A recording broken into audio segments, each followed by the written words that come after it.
va s'occuper maintenant du cas de monsieur Michel Bijard, qui nous rejoint, qui vient de donner son jeu de renseignement. Alors, j'ai encore marqué 53 ans. Ah, c'est vrai, d'accord. Je me disais quand même. Alors, prenez le micro. Alors, expliquez-nous un petit peu votre parcours.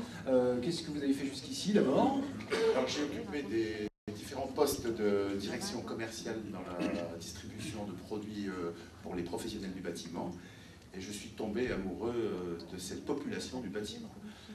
Depuis très longtemps, je souhaitais, moi, être à la tête d'une entreprise de bâtiment, et ma femme m'avait demandé de différer cette chose tant qu'on avait des enfants à charge.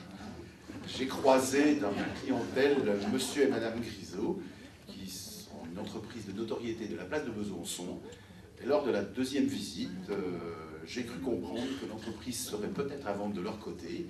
Puis j'ai cru comprendre que ça pourrait peut-être être mon entreprise. Les années sont passées et puis en 31 octobre 2008, j'ai donc fait l'acquisition de cette entreprise de charpente, de couverture, de zinguerie, basée à Besançon, de 15 personnes, qui intervient sur les marchés publics, sur la collectivité et sur les particuliers. Entreprise Grisot, donc bâtiment et couverture. C'était difficile pour vous de changer finalement, oui. De passer de l'autre côté du miroir, en quelque sorte. Oui, c'est difficile. C'est difficile pour plusieurs raisons. Parce qu'on n'a pas toujours toutes les compétences requises de toute façon pour manager une entreprise, parce qu'il y a des zones d'ombre qui existent à certains moments, et puis je suis comme mes collègues, j'ai un tuteur, et je voudrais m'excuser auprès de lui. Parce que je n'ai pas pris le temps de l'appeler pour lui demander des conseils, parce que j'ai souhaité pendant les 3 mois de cohabitation avec monsieur et madame Grisot rester disponible à 100% pour essayer d'intégrer la totalité des messages qu'il voulait me faire passer.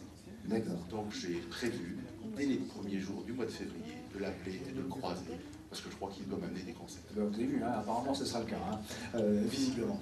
Vous avez repris de l'entreprise dans quel état d'esprit, de faire fructifier évidemment l'affaire. Quels étaient vos espoirs et vos perspectives? Oui, cette entreprise, je souhaite la développer un tout petit peu, parce que je veux qu'elle reste à caractère humain.